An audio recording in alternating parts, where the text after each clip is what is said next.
Sup? Welcome everybody here from the YouTube space. Thank you so much for checking out my channel and checking out today's video.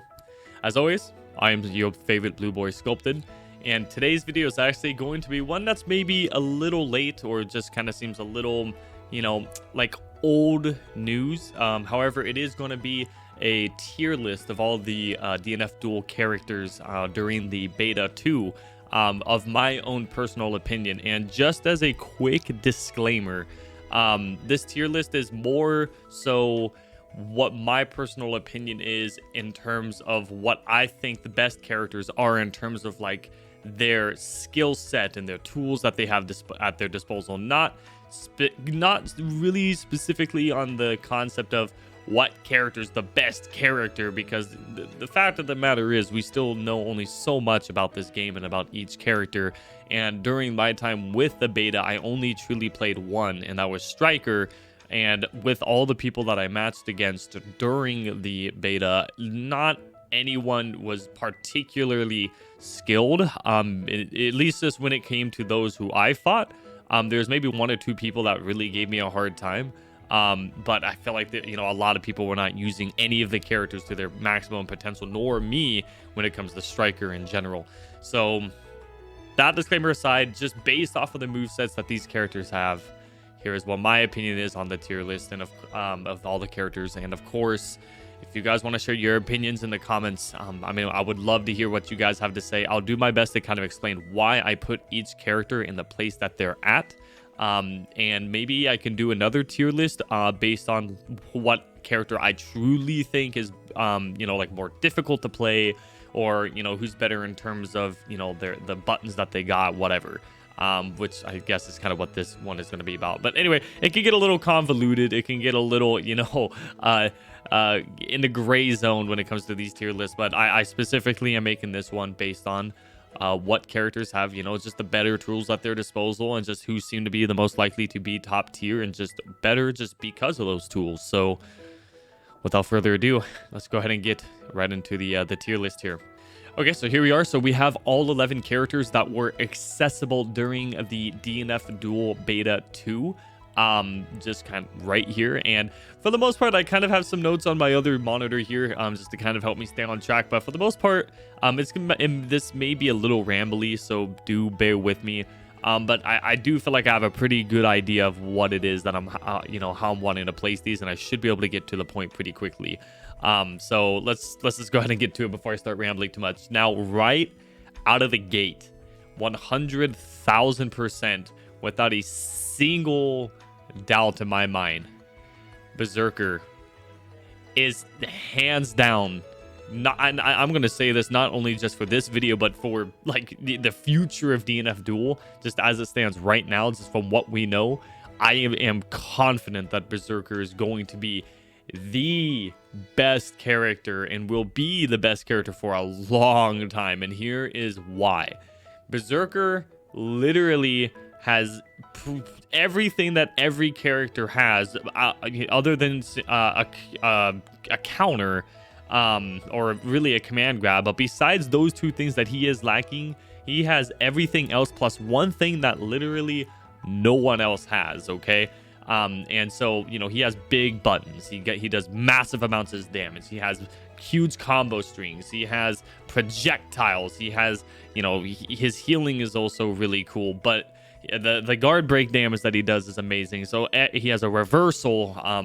So I mean, really, there's no weakness to him. And actually, one thing that's relatively unique to him as well is the fact that a lot of his attacks, depending when he's like in that Berserker state or the blood-soaked state, whatever it was called, the kind of like that buff he gives himself, a lot of his moves, or even when he's not in that state, have like staggered pressure. So like you don't even have to push anything. You just, some of his moves just have blood come up, and if you and so his initial attack isn't the only attack, it's also the blood that kind of spouts up around it from there. But so the reason why I have him as like number one, and why I'm confident he's going to be number one, is with the buff that he's able to give himself. He gives himself great life. And the most unique feature about this game, for the most part, I guess that could be argued, but in my opinion, And from what the Arc system works, and Neopol seems to be doing with the game is the conversion system, where you transfer gray health to give yourself some plus frames, some additional pressure, combo extensions, and, you know, honestly just change the entire aspect of the game. So the simple fact that you are able to, as a Berserker, during any point in your combo, give yourself a buff that causes your health to drain. You get additional attacks from doing that, but it's just the fact that you give yourself gray health is huge, and you could do that buff during your combo strings depending on the moves that you do. So the fact that you're able to allow yourself to give yourself conversion pretty much at any point in the fight, which also increases your maximum MP gauge, is absolutely crazy. And I can't wait for the full game to come out, especially when it comes to training mode, to see what people come up with and how they can utilize the conversion just as a whole for every character. But this character can give himself conversion anytime, at any point. And granted, if you get hit and, you know, you get hit by the opponent's special, then you lose that gray health. But I mean, you just do it again. So Berserker, just from the combos I've seen people do, due to the fact that they can give himself gray health with that buff, that causes them to just drain their HP. That's massive, and no other character can do that. There's no other character in the game that gives himself gray health to be able to do stuff like that. So Berserker, hands down, is top. So moving on, the rest of the characters shouldn't take that much talking, but the thing is that, you know, I really wanted to just punch the point that Berserker and his utilization of conversion is going to be so huge for him in the game moving forward. So anyway, so moving on to the next character. So, you know, it's actually kind of funny. So Crusader, God, man, when it comes to Crusader and just what he can do. So here's the thing. Crusader, you know, it's just super simple. So huge buttons, just like almost every character in the game has huge buttons, but the way that Crusader is able to do it, like he's a zoning character without using projectiles for the most part. I mean, he does have this little lightning ball and like maybe one or two other things that he can do, but the fact that his hammer covers the entire screen, the fact that he can summon a wall behind you at any point, which means that you can, without even being in the corner, all of a sudden your back is to the wall and you're in a corner, right? So other than that, he's able to at any point, yeah, put up the wall. His projectile with the lightning ball is really slow, and it just plays a huge mind game, which at any point, yeah, he can do a wall. He could summon the big holy hammer from the sky. He even has a projectile lightning spear he can do while jumping, which I noticed a lot of people didn't actually utilize. But the crazy thing about him is just the mind games that he could really play with you when it comes to his zoning strategies. Not only that, you know, he has a counter which sends you all the way back to the other side of the screen. He has a DP which sends you all the way back to the other side of the screen. He has a buff that gives him a shield, which he can take a few hits before it does anything, which he can then utilize into another zoning tool with the light show that rains down on you. The other thing about Crusader 2 is that his passives are absolutely insane when it comes to just giving you an opportunity to just continue playing the game and having a chance to win. Because his passives, you know, give him faster health regen. It gives him higher defense, so he takes less damage. He also has less guard break damage that he takes. So he just becomes this big, bulky tank all of a sudden when he's almost dead. So it's almost as if he has another full life bar, even though he's just got him to 20-30%. And from there, he still does massive amounts of damage. He can put you in a corner at any point. The projectiles that he can send, the big buttons. And the fact is, like, so obviously his moves for the most part are pretty slow, so you can always try to, you know, predict them and roll and punish him from that. But the thing is if he does a big old hammer, like strike from the heavens, where he slams it down on the ground, and you run in after him, he could literally just counter or DP, which obviously leaves him unsafe, so you can work around that. But God, it's just he has a mix by just having you do stuff, and he just does stuff based on what you do.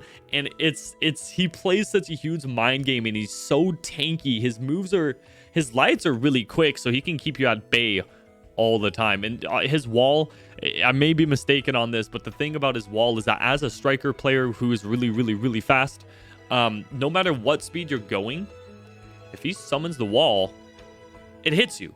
no matter what, no matter what velocity you're at. So so if you're not blocking the moment he does the wall, you're getting the back of your ankle split in half, and you're face planting towards him, which then he can combo off of it. So Crusader is an absolute mad lad. He has way too much, and it's actually unbelievable, and he's really hard to deal with. So yeah, Crusader's definitely right behind Berserker, hands down for sure. I apologize if this is getting long-winded. I just want to make sure I get all my points across. Again, please share with me your guys' opinions as we go through the list, okay? Like, there are maybe stuff I missed. There, you know, if you have counterpoints, I would love to hear them. So don't be shy.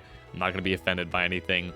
I'm not trying to offend you guys. You know, all personal opinions, right? All skepticism here. So next on the list, it's actually kind of funny how these were all... Yeah, anyway. Dragonite. So here's why I think Dragonite is an S tier character. Again, it's again just more or less it's just about the tools at their disposal, right? So that's what I'm mainly focusing on. All three of these characters, I mean, all of these characters have things that they do for the most part that others can't, but these three especially have things that no one can do. And for Dragonite, that's the flying capability, and that's her little pet dragon. So here's the thing. Mix in this game doesn't really exist a whole lot, especially not the left and right, because it's just, you know, there's not a lot there. However, so Dragonite, not only does she have big buttons that cover the screen, you know, even though she doesn't, even though she has big buttons that covers the screens, she has reversals, she has projectiles. She herself is actually a really fast character. She has decent range on most of her attacks. But the thing is that when she's close up and personal, I mean, she could utilize her dragon up close or at a distance, just as pressure so that she can get in, which actually is something that not really any other character can do for the most part. All the other characters on this list here, typically what they have to do is that they just have to get in and then do their stuff. Like, they may have big buttons, but their big buttons make them stationary. Hers, not really. So she can literally send her little pet dragon out, which of course you can hit. But if they don't hit it, which, you know, reaction time is a factor here.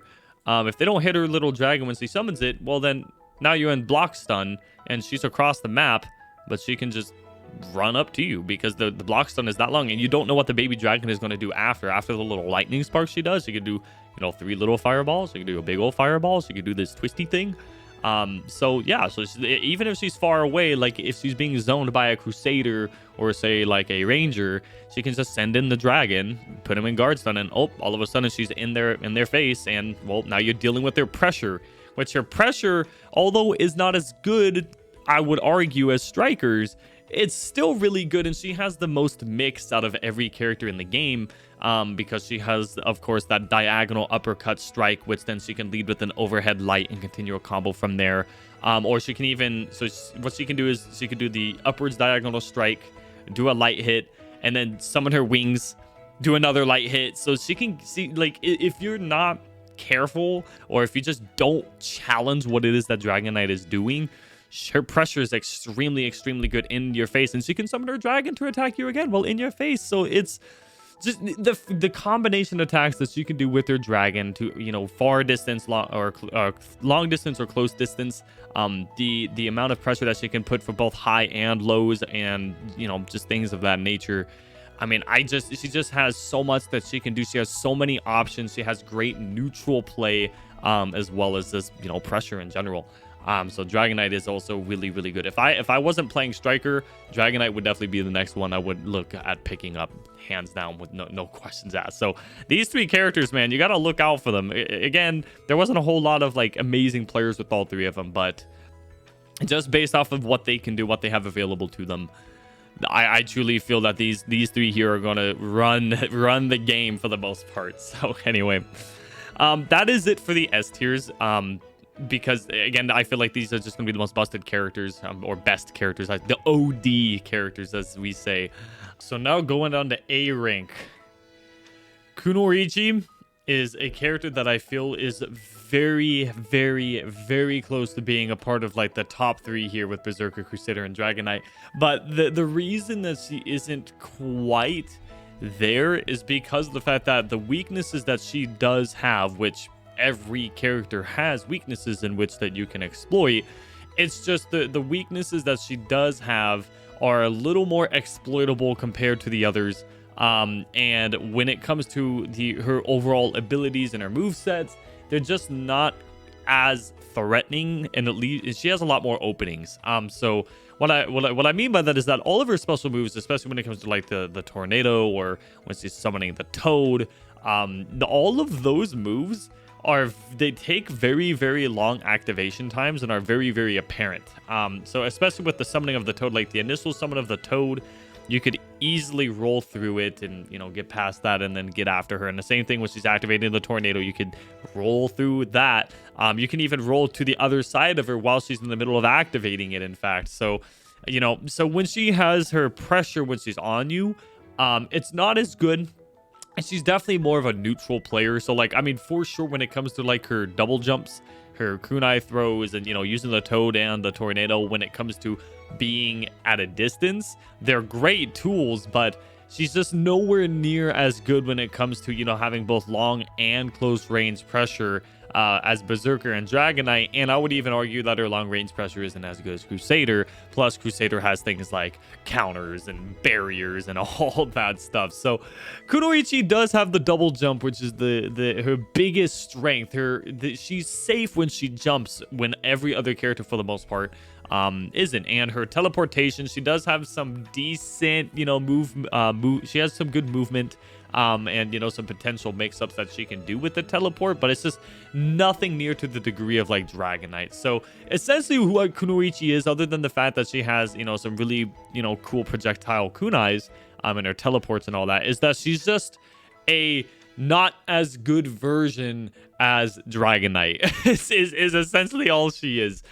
So, you know, that's why I would put her very, very close to S tier, you know, right behind Dragonite, but just, I don't want to have everyone in S tier because then we'll just end up doing that. But Kunoichi has the best neutral play, or second to best neutral play. She just has the double jump, which just makes her neutral play completely different than everyone else's. So Kunoichi is really, really, really good, you know, especially when you get someone who knows what they're doing with her. So definitely a high A rank, I would say. So the next one on the list is your boy's favorite, my own personal opinion, is the Striker. Now, she is behind Kunoichi, but Striker definitely is going to be an A rank character in a weird way. So here's the thing.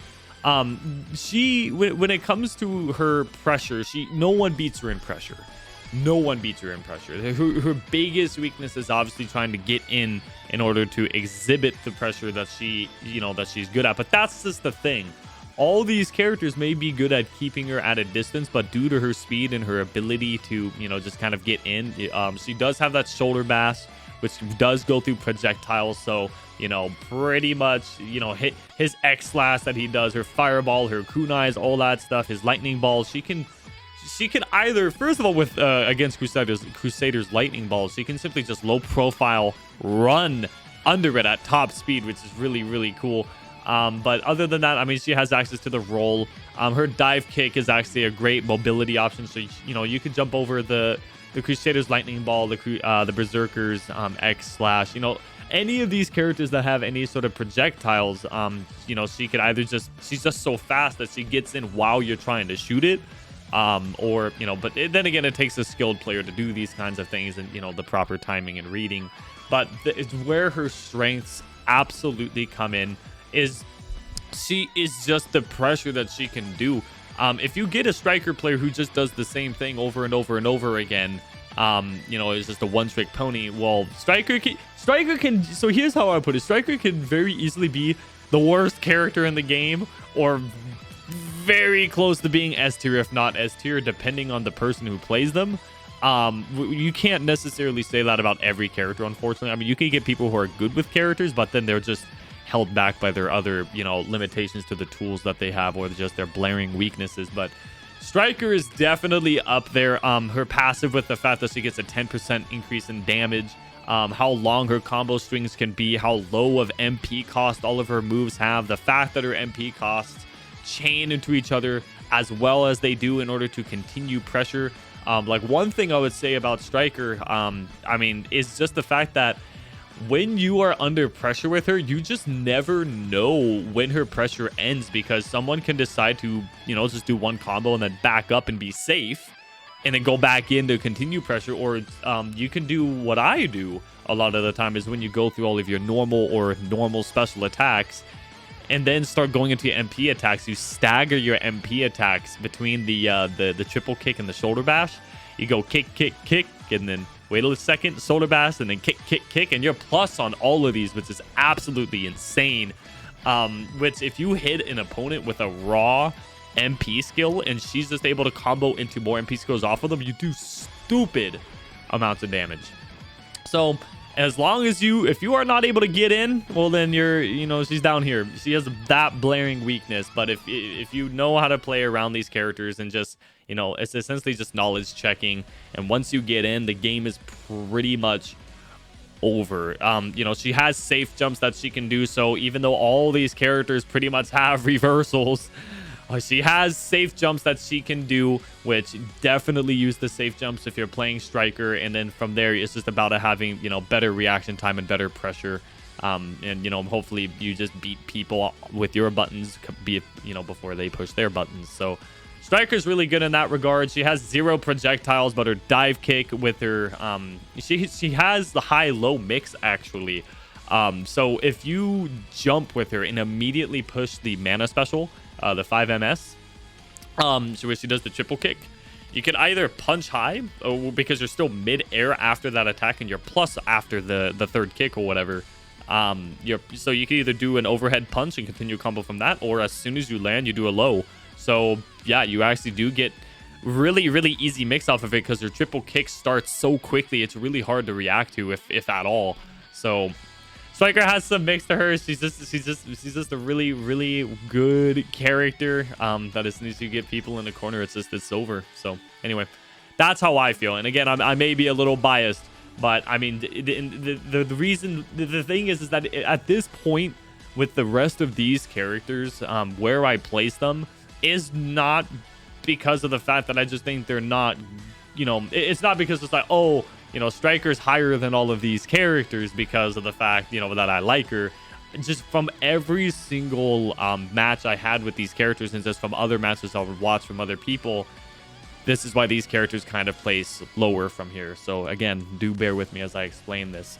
So the next one on the list is absolutely Ghostblade, just ever so slightly behind Striker. And the reasoning for this is that, so Ghostblade is a very, very interesting character. So he has, he's again another character that has massive full screen buttons. He covers pretty much the whole screen with his attacks.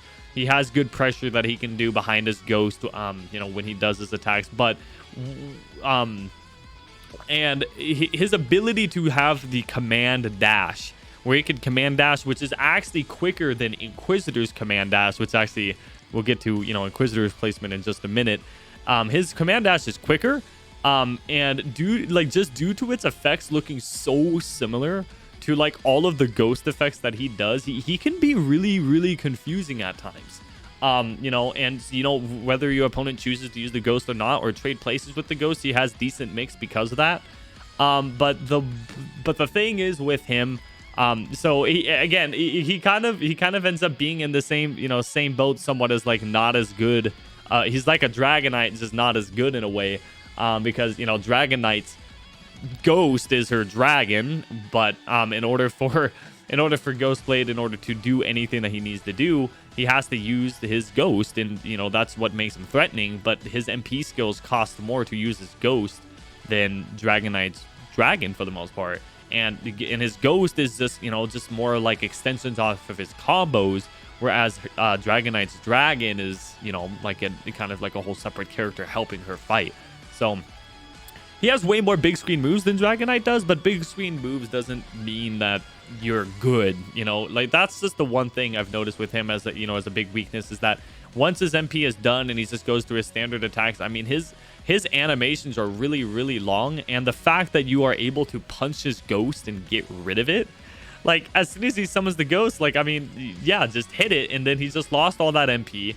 He now has an opening between his attacks, because in between the ghost and his attacks, there's there's quite a few gaps I picked up personally in everything that he does that you can either roll through or punch the ghost, which then immediately leaves them open, and then you're just able to, you know, capitalize off of that. So he relies on his ghost too much. I think that that's kind of where he places low. Like, he's still a really good character if you play him very safely, but a lot of people just played him too aggressively. So he's definitely a lot more of a passive character with kind of a zoner in his own right, but with way bigger combos than like Crusader or Ranger has, just so far from what I've seen. So just another Dragonite, just not as good. Kind of just like Kunoichi. Dragonite just does essentially what both of these characters do, both of their gimmicks in a way, other than the double jump and the command dashes or whatever, like in the teleportation that he does. It's just, I don't know, it's just not as, it's just more reactable and more punishable from what I've seen. So anyway, so Ghostblade's really good. You know, we'll see as the game continues. From there, so kind of like what I was talking about before. So Inquisitor is a really low A to a very high B in my opinion. She could really fit in either one of these categories, but I'll put her in A. And here's my reasoning. So Inquisitor, she has some pretty decent sized attacks. Like the biggest attack that I think she has is like her jumping mana special attack, where she spins like a windmill in the air and slams down onto the ground. She has a really cool reversal, which you know, kind of does like the whole dedicated cutscene and whatnot. But the thing with Inquisitor is that one thing in this game that is huge in order to, you know, claim victory over your opponent is the guard break meter. And just from every single fight I've ever done with Inquisitor, or any fights I've ever seen with against an Inquisitor, is that she is just not capable of guard breaking unless the person that they're fighting literally does nothing but block the whole time, which is just not going to happen in this game typically. Her mana specials, especially like the windmill, those things take so much mana that she can only get one, maybe two wheels of flaming wheels out, and then she's out and she's exhausted, and she can't really do much from that point. So her biggest strengths that she has, other than the big ass wheel, which honestly carries her, like, so if she didn't have that flame wheel, she would easily be a mid to low tier B in my opinion. But the flame wheel does some work for her. Her combos are not very long. I mean, she does okay damage. Her attacks are not nearly as big, other than the jumping mana special that she does, as, you know, like Ghostblades or Berserker, or sorry, Dragonites or Crusader. You know, her attacks are not as big. She does have a command dash. It's just way more reactable and easier to punish than Ghostblade's command dash. She has nothing to help her with her pressure. Like the only thing that she has that every other character for the most part doesn't is the fact that she is able to return to neutral pretty, like, very safely. So when she's attacking you, she can jump back and either throw, you know, a holy vial or a flame vial, which will, you know, bring her back to neutral. Now she's in safe space. Maybe throw a wheel up in front of her, hoping that someone runs up into it. But yeah, I mean, it's just like due to the lack of combos and lack of damage she does to the guard meter, the only way she's able to maintain her pressure is with the flame wheel, which takes a ton of MP. She just isn't able to break guard. I've not once seen her break guard on anyone. So I would love to fight a competent Inquisitor at some point and see how she can do it, but I really just don't think it's possible. I think her strengths really do just rely on the fact that she uses the big wheel, is able to return to neutral by throwing vials pretty well, and her command dash, which even then is just not really the safest thing to do.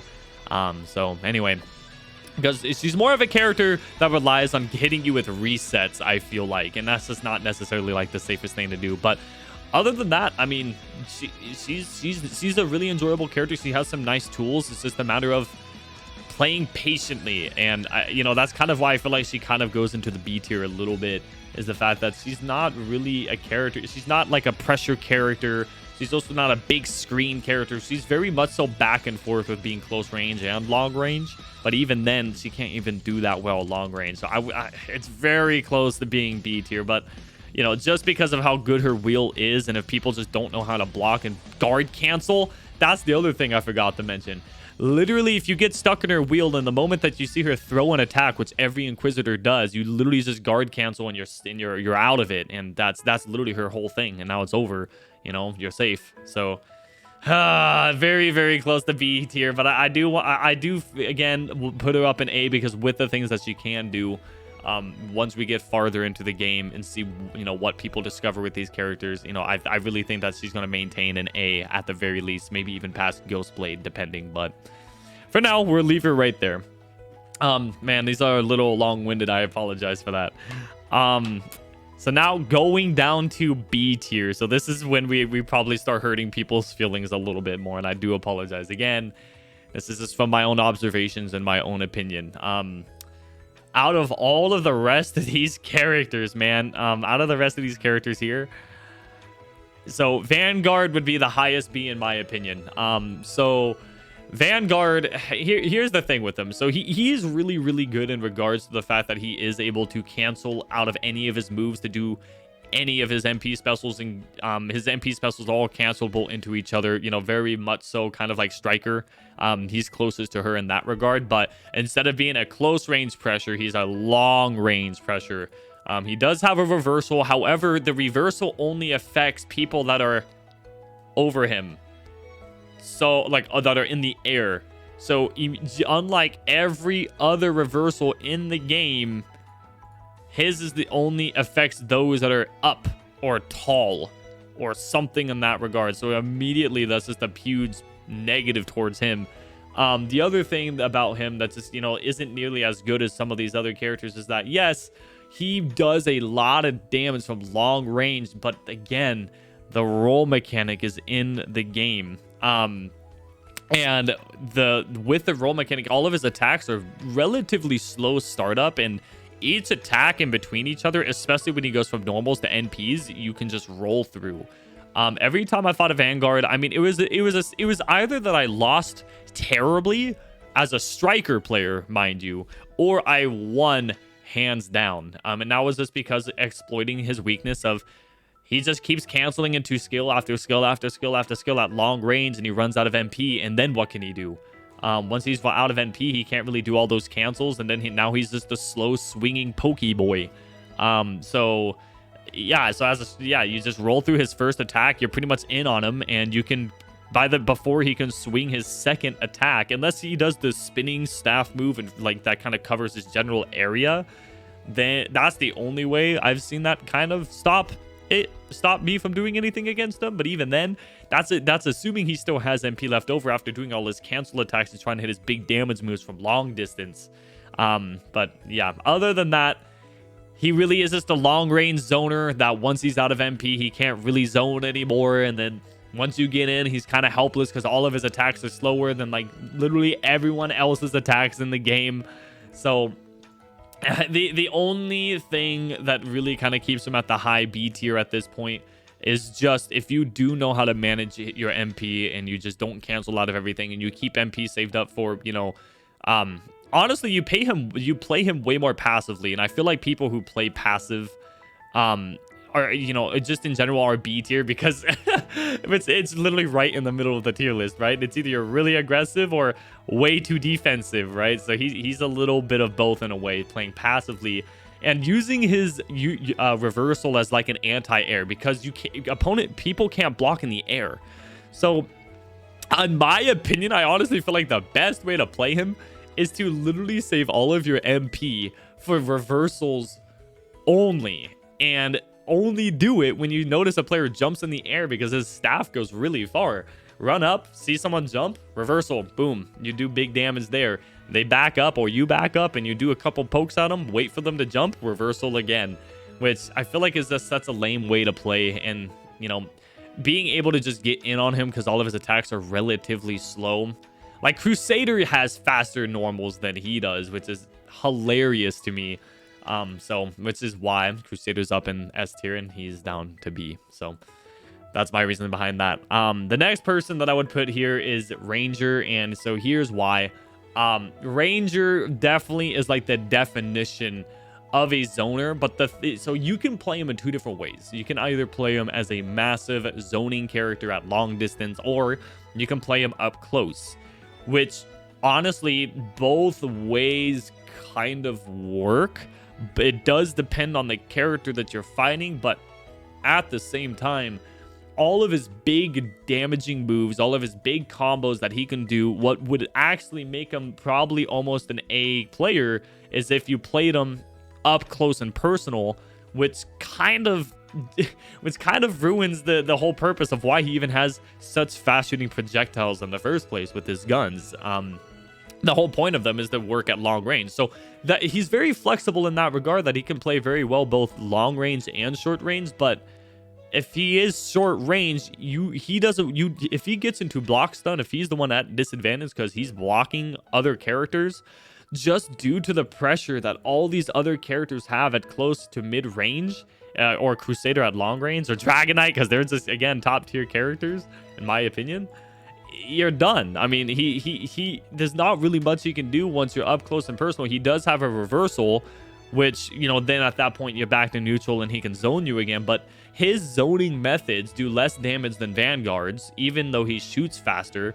You know, it's just like, if I had to choose the zone, I'd rather choose Vanguard because he just does dramatically more damage. And then if they're up close and personal, you know, these two are kind of interchangeable. One can either be in front of the other sometimes, you know, depending on the method of which they're played. It's just, again, with Ranger, once you get in on him, you know, he's more dangerous if he's attacking you, but he's not really dangerous at all if you're the one who has him in pressure. And if you just know how to do your safe jumps and not get hit by his reversals, then it's over, right? But at long distance, you have the roll. Just get past his bullets. If you do get hit by his bullets, it's not a big deal. They do very little amounts of damage. So just get in on him, and, you know, it's pretty much as simple as that. And there's not much you can do at that point, unfortunately. And, you know, he does have one move that does allow him to jump out of corners and, you know, hopefully get back to neutral. But God, if you're in a corner, I don't see a lot of Rangers trying to do that because it's not a reversal. They just get hit out of it because the startup on it is pretty long. So it's, especially with all these faster hitting characters, so it's just kind of hard to deal with. So again, these two are pretty interchangeable between who's higher than the other, depending on who's playing them and how they're being played. But I feel like in general, just because of the massive amount of damage output that Vanguard can do and how much longer combos he can do if he manages to hit a good hit off and still has his MP available, then yeah, I feel like most of the time he's just an overall better character. Now we kind of get to this point. Grappler and Hitman. I'm gonna just peel the band-aid off right away. Hitman, in my honest opinion, is the absolute worst character in the game.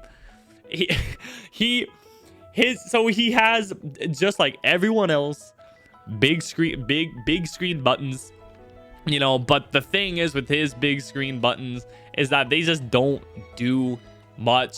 And it's you know, it's no different or more special than all the other things. I mean, they have more block stun because the combos that he does are just longer because he's slashing multiple times while shooting his gun. But like literally, if you just block him, I've also noticed that when it comes to the guard break damage that he does, it's just nothing, nowhere to the degree as like Berserker or Crusader, or really anyone else for that matter. It's the amount of guard block or guard gauge damage that he does, or guard break damage that he does, is so minute. His combos are really long. You know, they go up to like 30 hits, or they just hit so many times, but they just do little damage. His reversal, I mean, is, you know, it's a reversal. It's no different than pretty much everyone else's other than Vanguard's, which sucks. The one redeeming factor that he really does have is the fact that he actually gets not only his awakening skill when he's in his passive buff mode, when he gets to the low HP, he actually has an ability which I can't tell at the moment if whether or not it goes through guard. It's like his I'm trying to remember what it was called. It was like Earth Shatter or something like that. Earth Shatter or Divine Shatter or something like that, where he summons like these spirits of himself and they all hit at the same time, and it does huge amount of damage and tons of knockdown frames on the opponent so that he can go and get his awakening skill off. But that's really it. I mean, he just, you know, he's not dangerous. You know, Granted, his name kind of this, you know, makes you assume the difference, but the one thing that is totally missed out on when it comes to him is that even though he has a gun, he has like a UMP or whatever it may be called, he has not one projectile. His gun is literally just for show. He's a sword guy who happens to shoot bullets point blank, but none of them are projectile. So he's not a zoner. All he has are relatively big screen buttons like everyone else has. He also does have a reversal, but the damage output that he does, the combos that he can do are so much smaller than pretty much everyone else. And he does no guard break damage, or very, very little. So by the time he runs out of MP, then he can't do much, you know, just like pretty much everyone else. So Hitman was also, just based off of the surveys that I read from like the official DNF Duel survey, he was like the least played character. He was the least liked character. And I mean, it makes sense just because of all the matches I did and saw, and it's just the lack of people playing him. He's just not good. He really isn't. He just isn't near the degree as like anyone else. So he's definitely, unfortunately to say, I think he's a really interesting and cool character, but that's all he has from him. He has that old man, you know, badassness, but that's it. Which then kind of leads us to our last character, the Grappler, which I think is better than Hitman for sure. But Grappler is so slow. He has so many ways to be whiff punished. Unlike other characters, they can recover from their attacks. Grappler, not so much. His whole gimmick are command grab. So literally, if you just either mash against him or jump while you're in block stun against him, half of the stuff that he does is pretty much immediately pointless. One thing, his one redeeming quality is the fact that he does have he does do a bunch of more damage than any character in this game, but that's only if you let him. He does have a combo that can get rid of 50% of your HP, so if he hits you twice, you're done. But that's the thing, when we start getting to these higher tier play or the higher ranked games, you know, all these other characters just have so much more they can do than just grab or super slow shoulder charge, which it has massive amounts of recovery frames. You know, things like that. Like literally, every time I fought him as a striker player, just any time, the whole time I was fighting them, I just mashed backdash. Everything he did, because he either does the move where he does the double slap, which puts him in plus frames, which if he does that, then obviously don't backdash against it. But everything else he does, whether it's his jump over stomp move, whether it's like a shoulder charge or a command grab, like if you just backdash once or twice, everything that he does is pointless. The only other thing that he has that is really good is his charged up jumping like down kick. Against my striker, I have like almost no way to compete against that, unfortunately. So which he can combo off of, which helps him get that 50% damage combo. But other than that, I mean, he does have a counter, but the counter is absolutely pointless if the opponent does low attacks. He has no reversal whatsoever. He does have an anti-air command grab, but he can't combo off of it unless it's charged up, which typically people do it based off of reaction and they don't charge it up from there. So we'll see with high rank play. But other than that, yeah, his counter cannot counter lows, unlike Crusaders, which his counter just does everything. He has no reversal, which like literally every character has a reversal in the game, so this is ridiculous.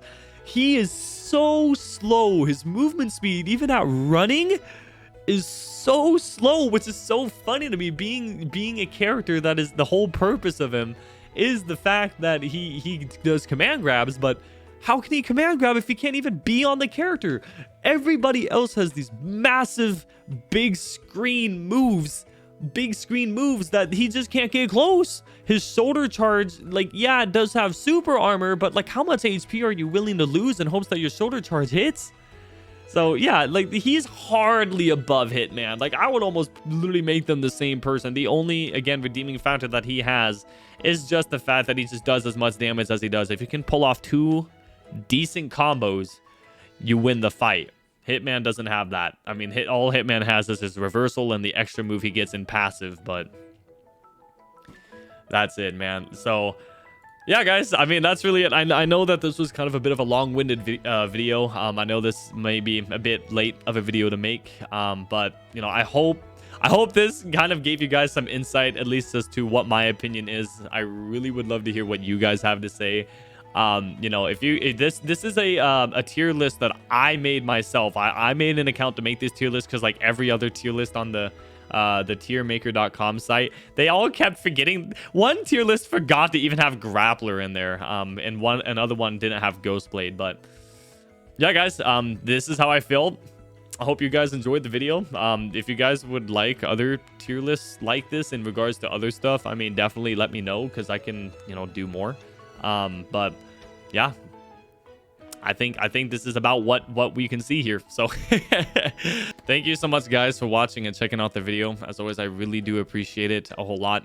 Again, I will be covering a lot of DNF Duel content on this channel, more as the game gets closer and we get more news, and you know, as the game comes out, especially.